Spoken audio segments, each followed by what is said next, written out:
With that, please welcome Jim Barry, president of the Barry Company, to introduce our speaker today.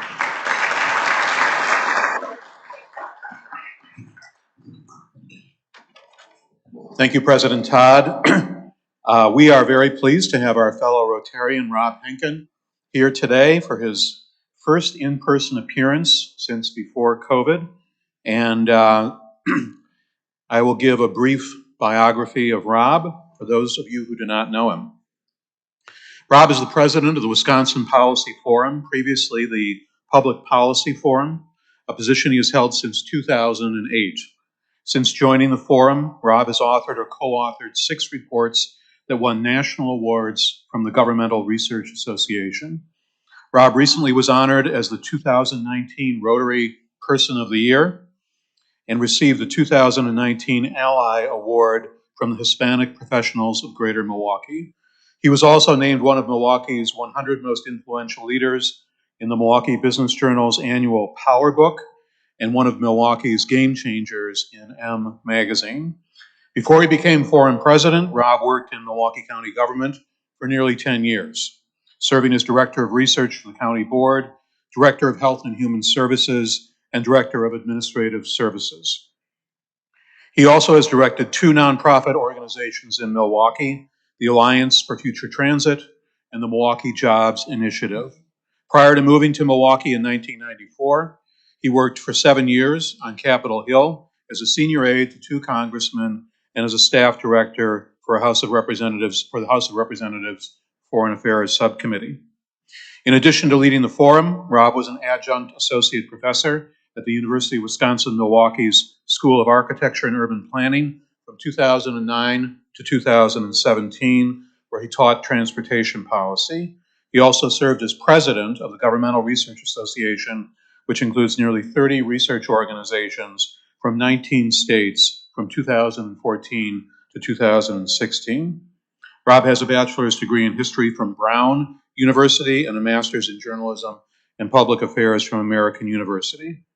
Born and raised in Newton, Massachusetts, he lives in Bayside with his wife Barry and dog Barkley.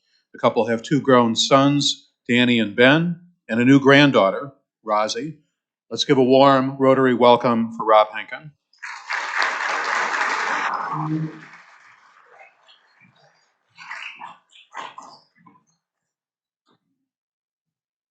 Good afternoon, everyone. It is really, really nice to be back at Rotary. So I'm just delighted to be here. Promise I won't be a stranger going forward.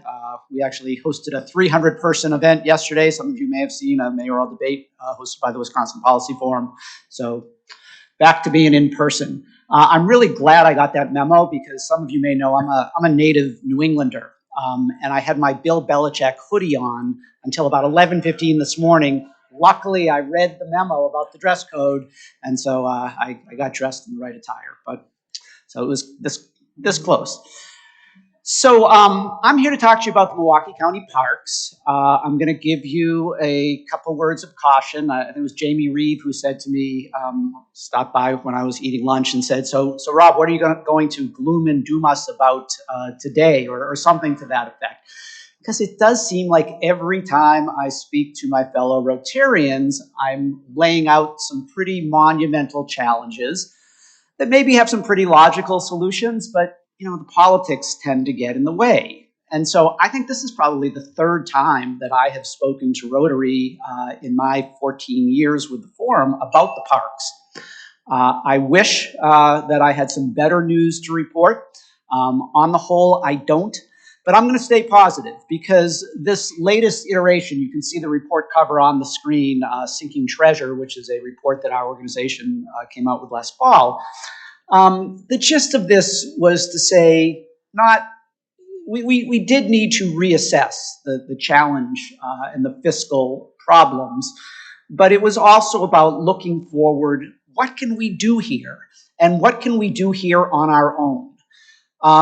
For not only the 14 years since I've been with the forum, but the 28 years that I've lived in Milwaukee. And I actually said this to the 2 mayoral candidates yesterday at our debate. I've heard local governments saying we need more money from the state of Wisconsin. That has certainly been the case with the parks for a long, long time. But as you're about to see, this report while we do acknowledge some options that are out there that would require state approval, is really focused even more on what types of new partnerships might be developed to try to navigate a path forward that does not rely upon state government to give the county approval to do something. So just a quick couple of reminders about who I am and what the Wisconsin Policy Forum is. As you can see on this slide, we've been around under one name or another since 1913, started off as a Milwaukee-based organization. Many of you know us as the Public Policy Forum. That was our name from 1987 to 2018. In 2018, the Milwaukee-based Public Policy Forum merged with the Madison-based Wisconsin Taxpayers Alliance. And that is why we are now the Wisconsin Policy Forum. We have offices in both Milwaukee and Madison. And we not only focus our research and analysis and facilitation efforts on local governments and school districts in southeast Wisconsin, but we cover the entire state and do a lot of work around state government as well. What has not changed throughout the 109 years is a commitment to impartial, objective, nonpartisan research and analysis. And somehow or other, we've been able to walk that tightrope over the course of many, many, many years. One reason we're able to do that is because we work very hard to be able to show you a sort of modified pie chart that looks like this in terms of who supports us financially. We are supported by corporations. We are supported by nonprofit organizations, big and small. We are supported by local governments and school districts themselves. And if you took a look at our roster of about 350 or so dues-paying members, you'd see them pretty much equally divided among those three categories. And that's really important because maybe if I showed you a chart that tilted too heavily on the corporate side, maybe you'd make an assumption, whether rightly or wrongly, that we skew right. If I showed you a chart that maybe skewed too much or tilted too much to the nonprofit side, maybe you'd think we skewed left. I wouldn't say those would necessarily be valid assumptions, but that's what people might assume. We work very hard to keep a very balanced and diverse membership so that hopefully I can stand here before you and say with some credibility that we are indeed a nonpartisan organization. So enough about the Wisconsin Policy Forum. Let's get into the report. So just the basic background on this project. As I said, I've been here in front of Rotary several times in the past to talk about the parks. The forum, as both the Public Policy Forum and then the Wisconsin Policy Forum, I can think of three distinct reports we have done prior to this one, dating back to 2002, that is outlining the challenges and why our parks are struggling to keep up their dollars for sufficient maintenance and capital improvements in particular. There have been blue ribbon commissions. There have been county auditor reports. The financial challenges facing the Milwaukee County Parks are not a new problem.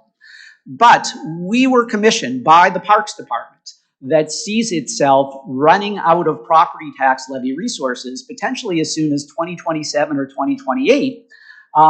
Again, to not only sort of do a reset on where they stand financially, but also to work on identifying options and hopefully ultimately facilitating consideration of options that will lead to a sustainable financial path forward. And so that's what this report does. And I'll briefly outline both parts of the report, and then I'm eager for questions and discussion. So let's start with the financial picture. And it's obviously not going to be as simple as I'm about to portray it, but then again, maybe it is. I'm going to show you in 5 slides how we can sort of summarize the financial state. And this one, I'm going to start with the one that, hey, I've been doing this for a long time. As Jim said, I worked for the county for 10 years. This one blew my mind. This is showing you budgeted expenditures. Those are the blue bars for the Milwaukee County Parks Department. The blue line is showing you full-time equivalents working for the Parks Department. And so for those of you who have been in and around the county for a long time, maybe that blue line doesn't surprise you very much. It's still pretty mind-blowing that back in 1989, there were 1,000 FTEs supporting the parks. Fast forward to 2019, 30 years later, and it's down to a little over 400. Mind you, the size of the park system has not been reduced. In fact, it's grown. And so when your workforce is cut by 60%, that clearly suggests something about your ability to properly take care of your assets. But that was pretty well documented. What we are showing you are the inflation-adjusted budgeted expenditures. And you can just see how much the budget of the Parks Department has shrunk when adjusted for inflation. Had we not adjusted for inflation, and so this is the mind-blowing part, the size of the Parks Department expenditure budget in 1989 was $39 million. The size of the Parks Department's expenditure budget in 2019 was $39 million. So think about the impacts of inflation over a 30-year period. You don't have to think about it, I'm showing it to you. And think about the fact that we're trying to maintain what is clearly a crown jewel in terms of urban park systems. And I'll say it still is, despite all of the challenges. But imagine trying to make things work with the same budget that you had 30 years earlier.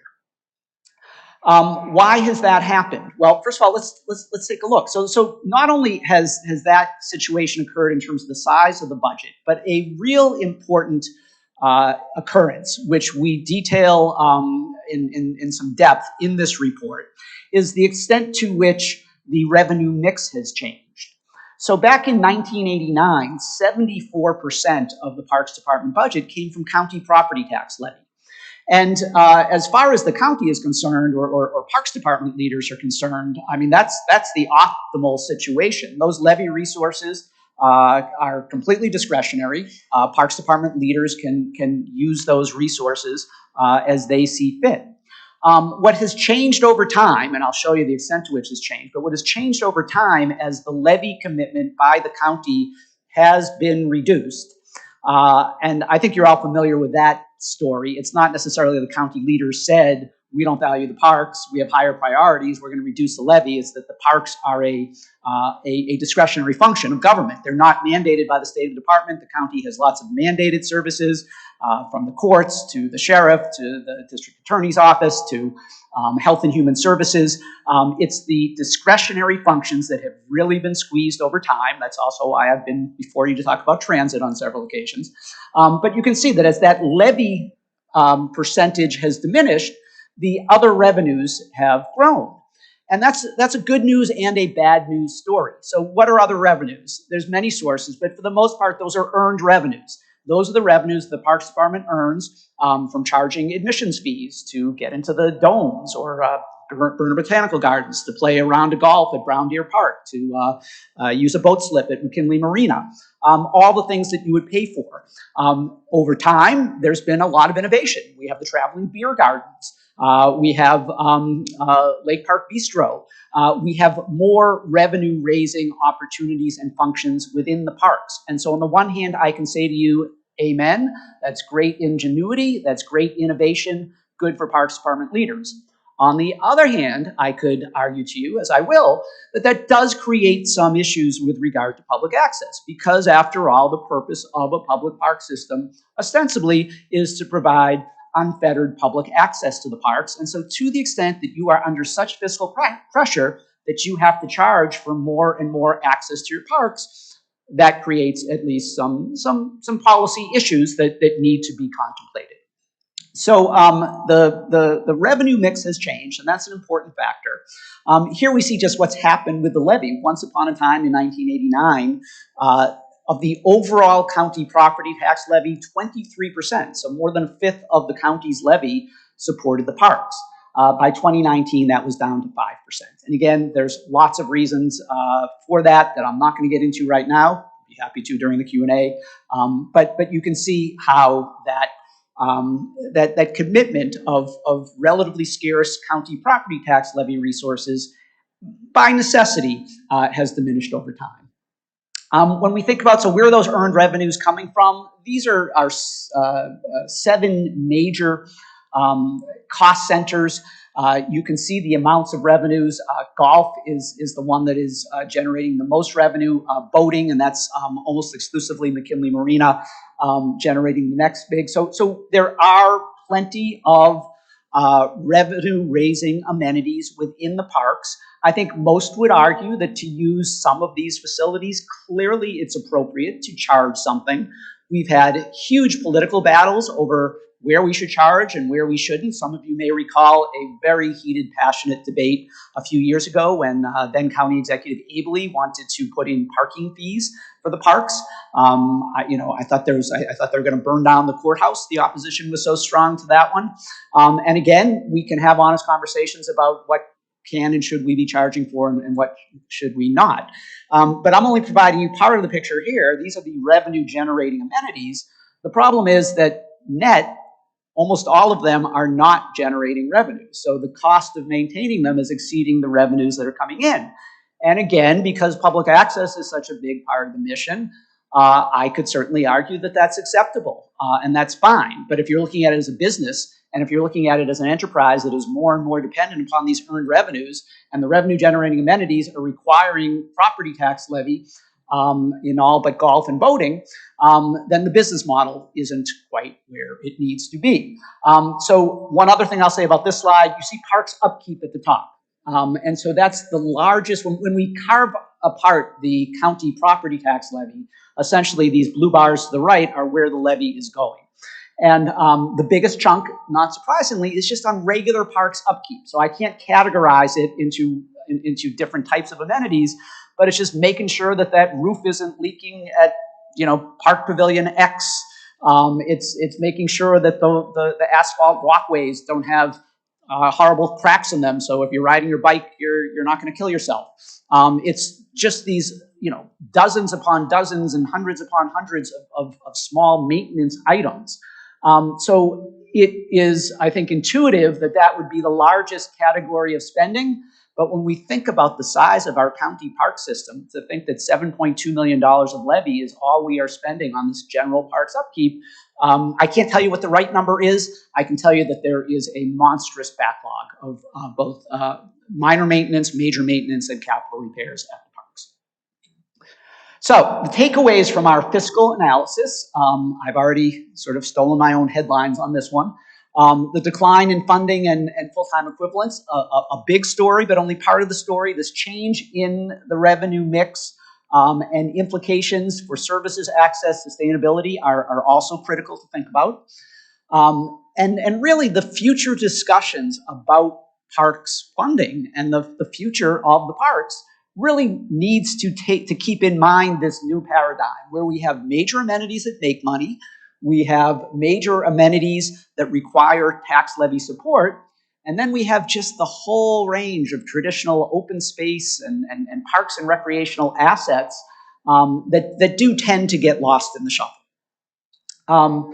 As I said, this parks upkeep is a major expense, and it's not like there's a natural revenue source. So even if we were to all agree that diminishing the levy should continue and building up those earned revenues should continue, again, you have certain price points that you have to be cognizant of, but also, again, there's nothing that you can necessarily tie to those parks upkeep functions that has a strong connection to a revenue source, other than maybe that parking proposal, which I don't want to get my house burned down, so I'm not gonna go there anymore. But again, hopefully you get the gist of my point.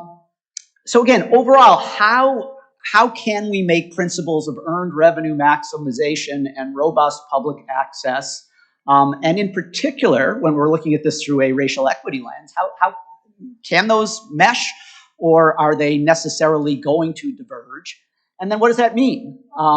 So that's one big picture question. Another is, everything that I've said to you thus far is really talking about maintaining the status quo. One would hope that we would someday be in a position where we could really give more thought to what this park system ought to look like going forward. Things have changed. We have a real opportunity as a result of this pandemic. The Forum put out a piece about a year and a half ago just tracking how much the state parks, how their revenues and usage have skyrocketed. Not only in the initial days of the pandemic when really being outdoors was the only thing you could do, but really that has lasted. And so arguably there's much greater demand for parks and recreation services in our community. We know that our society has changed. We know that our population has become more diverse. And so it would be really nice if we could start thinking about not only what it would take to get rid of these big backlogs, but also what we should be doing to improve our system going forward. So The next thing we did was we looked at a bunch of peer local park systems. I'm going to cruise through this pretty quickly so we have plenty of time for the Q&A. But we wanted to scour, so we took a look at more than a dozen, about 15 or so peer park systems to begin with, and we came up with just a handful of elements from both a couple of Wisconsin park systems and 4 from elsewhere around the country that we thought might be insightful and instructive to Milwaukee County and perhaps state leaders here. So I'm just going to run through a few of those. We looked at the Minneapolis Parks and Recreation Board. Now, this is a freestanding park district. We've talked about that concept a lot here in Milwaukee County over the years. Those who favor peeling off the parks from county government and maybe housing the parks in a separate district might argue that, well, that's a way to end the competition between the parks and behavioral health services and courts and transit and so forth. And that maybe getting it away from the county, especially if you were to accompany that with a dedicated funding source, that maybe there would be greater confidence among the populace that those dollars that were going to be raised by a new sales tax or a dedicated property tax would actually go to the parks and not just sort of fold into the whole county budget pie. But be that as it said, Minneapolis has that model, but it also has a couple of other really interesting elements. They have an overriding board of estimation and taxation. So what is that? That's a board that essentially has the ultimate say as to whether the budget for the Minneapolis Parks and Recreation Board, combined with city government's overall budget, they set the overall ceiling for those two budgets. And so why am I boring you with this seemingly arcane fiscal detail? It's because one of the arguments that has been raised repeatedly, including by the forum, we've presented the pros and cons, so in presenting the cons, we've cited this one too, about a separate park district is that while on the one hand, that could be really good for the parks, on the other hand, if you have too many different governmental bodies with their own taxing authority, at what point does everybody sort of tax to the max for their own purposes, very legitimate purposes, but does the overall taxation burden become too high? And Minneapolis gets at that by having a board that makes sure that there's a ceiling on the combined city government functions. Another thing that we noticed was the enterprise fund model. So again, I could talk about this forever. I could go way into the weeds. You don't want to hear it. But what is an enterprise fund? An enterprise fund or an enterprise fund function typically is a business-like function within a government. In Milwaukee County, the perfect example is the airport, that is expected to make it on its own with its own revenues and not require general fund support. And so Minneapolis uses that function for its revenue-generating amenities within its parks. So it doesn't say that each one individually, that every single golf course needs to survive on its own without general property tax levy, or every single horticultural center, but it says collectively, those entities are housed in an enterprise fund and they're not going to get any levy support. And so, as I showed you one of those earlier slides, we are providing levy support to some of our revenue-generating amenities. It would be difficult to remove it, but they've decided that, hey, to the extent that we are going to have amenities that we define as revenue-generating, we are going to require that collectively they are able to make it on their own. We looked at Cleveland Metro Parks, another freestanding district. Interestingly, it's a 3-person board, and the members are appointed by a Cuyahoga County judge, so that's an interesting model. But what we found interesting for our purposes is there's a mix of dedicated state and voter-approved property tax levy. So state law says that an independent park district can levy up to a mill rate of 0.5. And then voters need to determine if that's enough to maintain the parks or if they want more. And they go to referendum, and it has to be renewed periodically. And that's the way they decide. And so again, to the extent that there has been concern among those who oppose a park district about the levy growing out of control, it's based on referendum. Also, the partnerships that the Cleveland Metro Parks have developed with nonprofits, programming within their parks is almost exclusively the domain of nonprofits.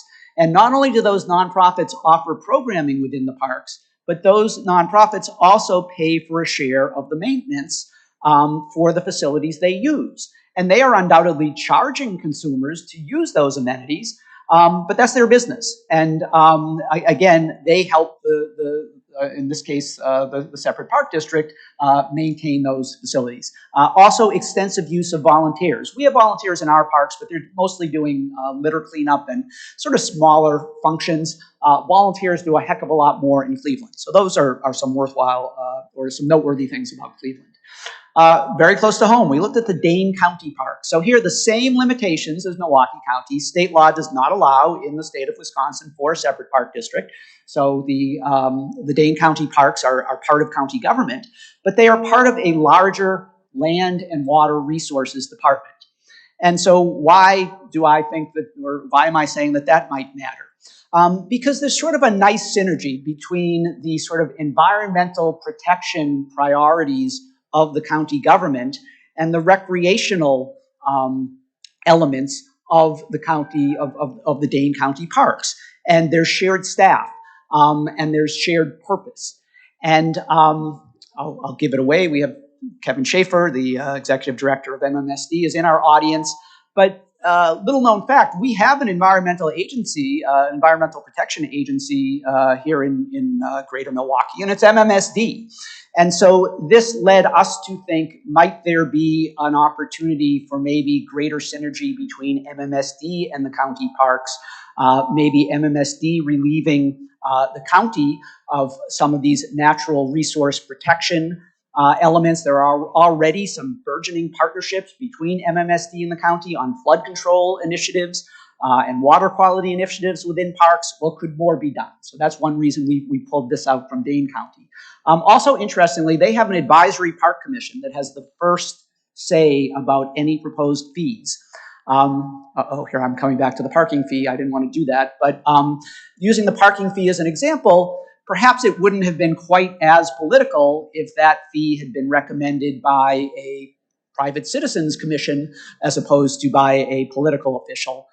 At any rate, you have citizens who serve on this commission who are determining to what extent fees need to be raised or created, and that maybe insulates it from a little bit of the politics that often emerge whenever anybody, any politician of any stripe, proposes a fee here in Milwaukee County or in Wisconsin. We looked at Seattle. Seattle has an interesting model in that they have a separate district, but the district exists for the sole purpose of levying the dedicated property tax. Why is that important? It's because, again, this concern has arisen when we've had this conversation in Milwaukee County about, if the parks are within county government and there's a dedicated property tax, you're going to say it's dedicated, but in the end of the day, those resources are just going to be used for other county functions. They have a district that creates for the sole purpose of levying the tax and distributing the tax, but the board of the commission is made up by the city council, and the parks are still owned by the city of Seattle. And so a concern among county policymakers about removing the parks has been that there ought to be an overriding elected body with control. Seattle sort of has the best of both worlds. Sonoma County we pulled out because it has a sales tax. Again, a topic on which I could go on all day about the virtues of property versus sales taxes and which might be most appropriate to support the parks. In this case, it's important that they do use a sales tax, which does have some advantages. It gets at visitors who are coming and using the parks who don't live, in their case, in Sonoma County. But again, without getting into those pros and cons, a different way of looking at it. But another key element here is that sales tax, which was approved by referendum, is shared not only by the Sonoma County parks, but with municipalities who maintain their own smaller city park systems. And so that might be a way, if we did it that way, of generating greater support, because while the county parks are clearly struggling more than most municipal parks, no matter where you live in Milwaukee County, you're going to find that there are some challenges in terms of even maintaining, in the smaller municipalities, little tot lots and baseball fields or tennis courts. So sharing the resources with municipalities could overcome some of the politics. Finally, we looked at the city of Madison. The reason that we pulled out the city of Madison is that they have a really comprehensive partnership with the Madison Metropolitan School District to provide recreation services. And again, we have the school district, in this case, supporting the upkeep of facilities within parks that are used for recreational purposes.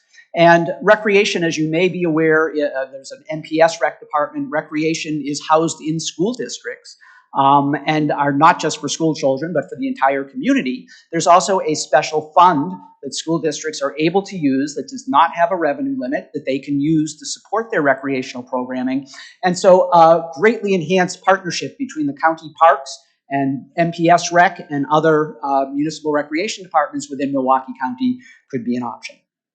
So I've already given away the policy options, but in concluding, we laid out several that still would require state authorization, but pose these because there are new twists on the traditional just set up a separate district, give it the ability to levy a tax, transfer ownership of the parks to the separate district, and let it rock and roll, to, well, maybe there are ways to do this to ensure both greater fiscal control over the level of taxation on the one hand, but also ensure that things like public access and that having an overriding county board that arguably should be deciding priorities has some say.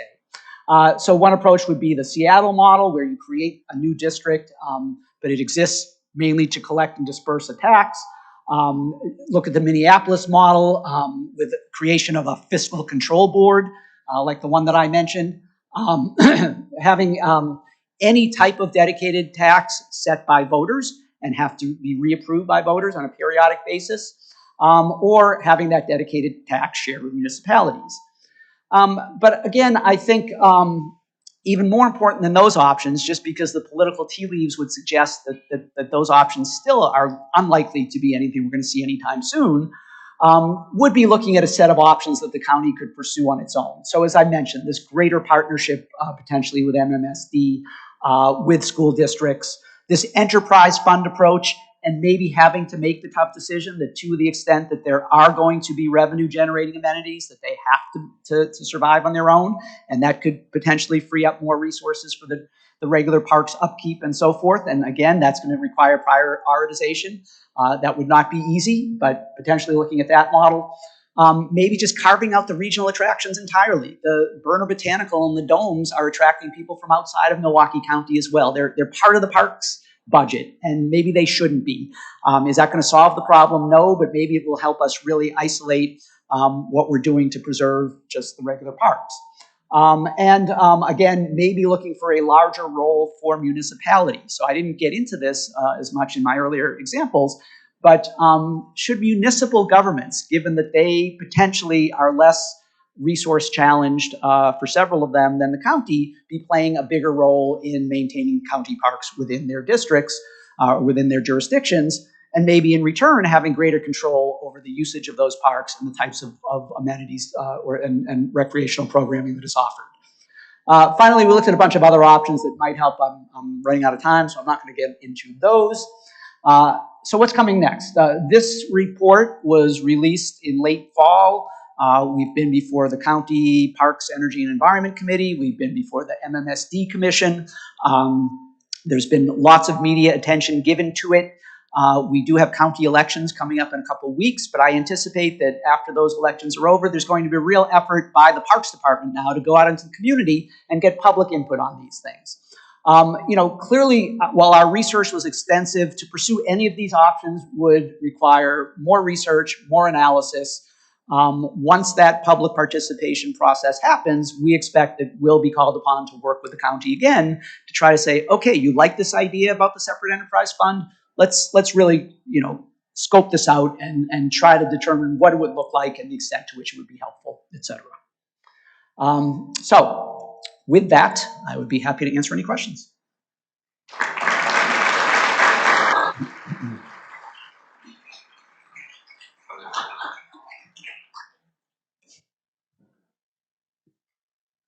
Thanks, Rob.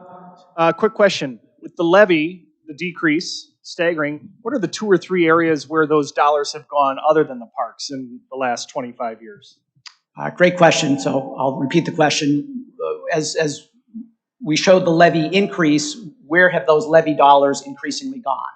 Well, answer number 1 won't surprise anybody, county pension payments and also retiree and general employee healthcare payments. So clearly the fringe benefit part of the county budget has increased.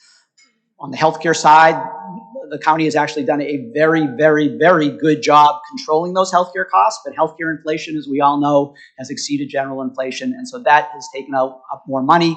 I think those mandated services, we look at the sheriff in particular, but the mandated services, by law, have had to be preserved and other areas have had to be cut. So just their inflationary costs have had to be taken care of over time. So those are the main factors. Hector, a former county health and human services director himself.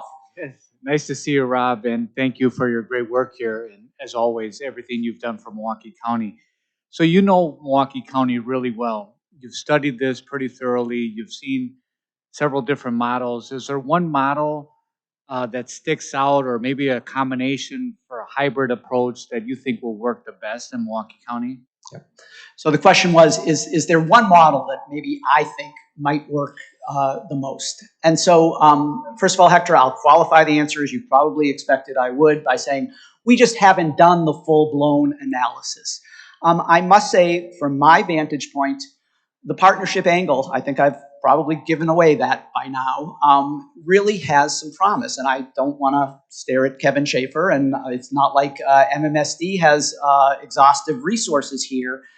But when we think about, again, there are so many elements to our parks, but when we think of habitat protection, natural resource protection, flood control, all of the environmental purpose, those benefits, an argument could be made that maybe MMSD is the place, either with its expertise or its resources or both, that could really contribute there and free up some capacity for the county parks. Is that going to be the solution to the problem? No, but could it help? Yes. And I happen to feel the same way about a partnership with NPS Rec and other recreation departments. I think there's some potential there.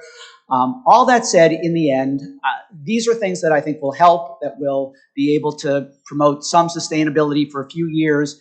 But end of the day, I think that without some source of dedicated funding that will grow, without some guarantee that somehow or other their resources are going to grow with inflation instead of shrink, that's what has to happen. And unfortunately, I think that is going to require some state approval. Jeff Smoller from Wagat. First of all, again, commendation, excellent report. You have fixins, as they say, and see my friend Kevin here, I retired from the DNR, and we do like you, really, Kevin. So, my question is this, and I think you have the ingredients for a new governance and financing system in your report. Is there a nexus between natural capital and social capital? After the riots in LA, the people said, we want parks. I was with a Federal Reserve conversation that talked about the importance of local recreation in terms of community cohesiveness. We're working with some folks in Beloit about, can you have a nexus among recreational facilities, sports facilities, and recreational entrepreneurship? So it's not just a park, but it's how do you support the boys and girls or young men and women in those parks. So I guess my question is if you looked at, and I think Kevin, the world comes to look at what you're doing here, we know that, but if you have a nexus between social capital and natural capital, and then maybe entrepreneurship capital, what would it look like, and where would you test it? We're working with the Near West Side right now and asking a question, can youths create community through sports and construction to create hope, pride, and purpose? And looking at open spaces, whether it be Merrill Park or then with like Madison, I come from Madison, the school systems, I think there are fixings there, but require a new governance system, almost like a parks, recreation, and social capital TIF, if you were. Take it with that seriousness. So I think, again, commend your report, and I think you were right to signal out Kevin, he needs another thing to do. So thanks for the question. I won't do justice to trying to summarize it, but are there ways we can explore this nexus between demand for parks as social capital and take advantage of that? And I would say yes. And again, I didn't have time to go into it, but we see much stronger connections than currently exist in other places between park systems and boys and girls clubs and other nonprofits and their missions. And there are so many examples. And I'm going to be honest with you. I mean, I think the county has been overly protective over time. They've been sort of suspicious of the motives of groups that want to come in and use county parks as opposed to seeing those as opportunities. I forget the name. There's a wonderful youth golf association in Milwaukee County that I know, has shown an interest in actually maintaining some golf courses and some par threes and using them for their purposes. And I don't know what the status of those talks are, but I think there's a lot of potential there. I can't give you any more detail, but I agree with everything you're saying.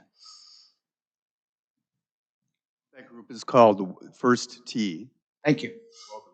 Yeah, my wife Carol and Rob grew up in South Milwaukee, right across the street from Grant Park. And when we walk through it now, and we walk over 7 bridges and see the work of the Civilian Conservation Corps, it makes us wonder, are there some federal opportunities there, federal funding that could assist to help with this carve-out that's so desperately needed? So thank you very much for that question. And I was remiss in not noting that. We know that the county has received $196 million of federal money under the American Rescue Plan Act. Will there be some sizable chunks of those dollars likely going into some parks infrastructure projects? And I think there's going to be a push to use some for the domes, for example. Yes. The problem is that backlog is probably about $400 million. And there are so many other county needs. So federal dollars will help. I think federal dollars could stop the bleeding for a year or two, but it's just a short-term fix, unfortunately. Rob, how about naming rights for parks, golf courses, swimming pools, tennis courts? It seems to have worked pretty well for the sports teams. Great question. The question was about what about naming rights for parks? And I think it depends. We already have some big amenities that are associated with some names, but clearly they're going to have to, look under every stone for opportunities. So, Tom, could that help? Yes, but is that going to be? It would have to be part of a multi-pronged strategy to really get at the depth of the issue here. Hi, Rob. Good to see you again. This is Rebecca Stoner, Executive Director of the Milwaukee Parks Foundation. One thing that I found really interesting in this work is that parks are so localized that people love their park in their neighborhood and really want to support it, which is amazing. In order to solve this challenge, I think we need to focus our collective energies on the park system as a whole. How do you suggest we sort of transition the conversation from like a park or a couple of parks to the park system as a whole? Great question. So the question was, people love their neighborhood parks, the parks that are located in their neighborhoods, but how do we get support for the broader park system? And I would also add that the creation of a Milwaukee Parks Foundation is a very important new development. 2 or 3 years old? And so that mixing in private philanthropy, we mentioned in the report, didn't have a chance to mention it today, so that's a big part of this. I actually think it's what this gentleman was saying. I mean, I live in Bayside, and I would certainly support improvements to Doctors Park, but I got to tell you, I'm also going to support improvements to Washington Park because I know how important recreation is to Central City kids. And so I think it really has to be about sharing the vision, particularly the opportunity at this point in time, post-pandemic, to really provide some great opportunities for both youth and adults. The partnership with MMSD seems rich with opportunity. What are the obstacles you see to having a partnership with parks at MMSD? So the question for Mary was, what are the potential obstacles to an enhanced partnership with MMSD, which she feels, and I agree, has some great promise. Politics is number one. To the extent that you would shift any type of governance or ownership, which I don't necessarily think we'd be shifting ownership from one government to another. There often can arise disputes. Does the home government want to give up those things? I think, what is the mission of MMSD? And uncertain whether there are some who would argue that, look, MMSD should be focusing on treating wastewater and, some of its other core functions. Again, I don't get insulted, Kevin. I told you do so much more than that. But again, whether there would be any opposition to that notion. But you know what? I think that's why I would be really excited to just lay out what the potential is. I can't tell you that MMSD and its staff would be any better equipped to, protect natural habitat than the existing county parks department. I think we'd really try to have to lay that out and see what the resources would look like and see what the benefits would be before we could really make a decision.